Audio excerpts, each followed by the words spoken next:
తెలంగాణ కాంగ్రెస్ ప్రభుత్వంపై కేంద్ర హోంశాఖ సహాయ మంత్రి బండి సంజయ్ తీవ్ర స్థాయిలో మండిపడ్డారు. 100 రోజుల్లోనే కాంగ్రెస్ సర్కారుపై ప్రజలు పూర్తి వ్యతిరేకత కనిపిస్తోందన్నారు. బీఆర్ఎస్ బాటలోనే కాంగ్రెస్ కూడా పయనిస్తోందని విమర్శించారు. బీజేపీ ఎమ్మెల్యేలకు రాష్ట్ర ప్రభుత్వ నిధులు ఇవ్వకపోవడం దుర్మార్గమని బండి సంజయ్ మండిపడ్డారు. కేంద్ర ప్రభుత్వం కూడా అదేవిధంగా కాంగ్రెస్ ఎంపీలకు నిధులు ఇవ్వకపోతే ఏమవుతుందో ఆలోచించాలని హితవు పలికారు. తమ మంచితనాన్ని చేతగానితనంగా భావించవద్దని స్పష్టం చేశారు. అన్ని పార్టీలను సమదృష్టితో చూడాలని రేవంత్ సర్కారుకు సూచించారు. తక్కువ ఫీజులో తయారని చెప్పి విద్యార్థులు సహకరించాలని చెప్పి ఉన్నటువంటి అనేక ప్రాంతాల్లో చిన్న చిన్న విద్యా సంస్థలు, కార్పొరేట్ విద్యా సంస్థలు మూతపడే పరిస్థితి వాళ్ళు. ఆ కార్పొరేట్ సంస్థలు ఇచ్చే పైసలతో ప్రభుత్వాలు నడుస్తున్నాయి కాబట్టి, నాయకులు నడుస్తున్నారు కాబట్టి వాళ్ళు ఇచ్చే పైసలు కక్కుర్తోటి విద్యా సంస్థలు పూర్తిగా నిర్వీర్యం చేసే ప్రయత్నం జరుగుతున్నాయి. ఇలా సరస్వతి విశ్వవిద్యాలయం అన్నింటినీ తట్టుకొని అన్నింటినీ ఎదిరించి ధైర్యంగా వస్తుందంటే ఇలా మీ అంత సహకారం వల్ల. ఇలా పనిచేసే సిబ్బందికి నామమాత్రం శాలరీ, చదువుకునే విద్యార్థులకు నామమాత్రం ఫీజు మాట్లాడు, కానీ చెప్పేది మాత్రం సంస్కారం గురించి మాత్రం ప్రమాణంగా చెప్తాము. కాబట్టి ఇటువంటి పరిస్థితుల్లో సరస్వతి శిశు మందిరాలను ప్రోత్సహించాల్సిన బాధ్యత మనందరం ఉంది. నేను శిశు మందిరం చదువుకున్నాను కాబట్టి ప్రోత్సహించడం అంటలేను, కానీ ప్రతి ఒక్కరి బాధ్యతగా మనం తీసుకోవాల్సిన అవసరం ఉంది.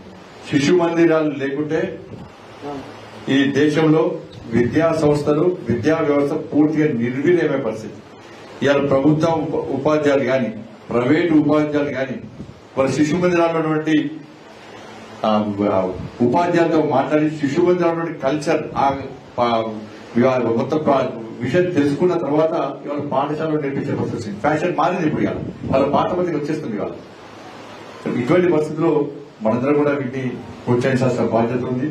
ఈ భూమి బిడ్డలం హిందువులమందరం, కష్ట సుఖములలోన కలిసి మెలసుంటుంటే బ్రతుకు సుఖమయ్యేనురా, బంగారు కలలన్నీ పండేనురా. ఈ భూమి బిడ్డలం హిందువులమందరం, కష్ట సుఖములలోన కలిసి మెలసుంటుంటే బ్రతుకు సుఖమయ్యేనురా, బంగారు కలలన్నీ పండేనురా.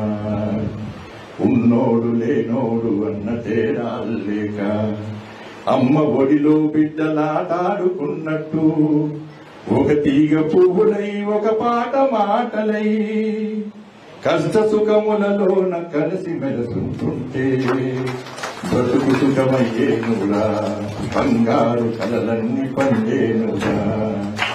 శృతిలేని పాటలా మతిలేని మాటలా ఎంత గొంతెత్తితే ఏమి లాభమురా. నీటి చుక్కల్లాగా తాటి పూలులాగా నశించిపోకుండా నలుగురితో కలిసుంటే బ్రతుకు సుఖమయ్యేనురా, బంగారు కలలన్నీ పండేనురా. ఈ భూమి బిడ్డలం హిందువులమందరం, కష్ట సుఖములలోన కలిసి మెలసుంటుంటే బ్రతుకు సుఖమయ్యేనురా, బంగారు కల. ఈ వీడియో మీకు నచ్చినట్టయితే లైక్ చేయండి, 10 మందికి షేర్ చేయండి. అలాగే కామెంట్ల రూపంలో మీ అభిప్రాయాలను మాతో పంచుకోండి. Nationalist hub group of channels ను సబ్స్క్రైబ్ చేసుకుని తెలుగునాట జాతీయవాద జర్నలిజాన్ని ప్రోత్సహించండి. ఈ వీడియో కింద ఉన్న బెల్ ఐకాన్ పై క్లిక్ చేయడం మర్చిపోవద్దు.